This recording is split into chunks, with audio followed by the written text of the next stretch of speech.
Welcome to Luca and Miguel. Enjoy the video. You start by confirming essentials, an active Google account, and a phone number for verification. Once done, pick a reputable VPN with servers in the target country. This ensures Google sees the right IP location. Next, install the VPN app and enable the kill switch so your real IP never leaks.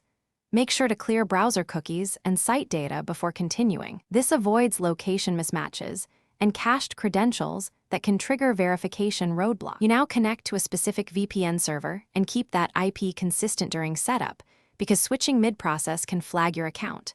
Then open an incognito window or a fresh browser profile so no prior cookies influence Google.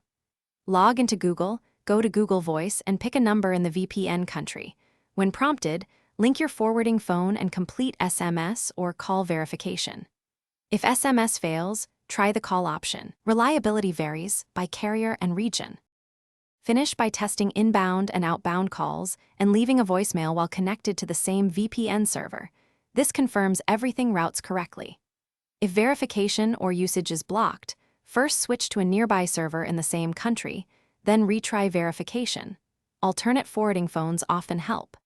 If Google keeps flagging the IP, contact your VPN support to request residential or less detected servers, or consider rotating to a different provider. One key troubleshooting tip: enable the VPN kill switch and recheck cookies before each retry. Thanks for watching and please subscribe. It's the best investment you'll ever make.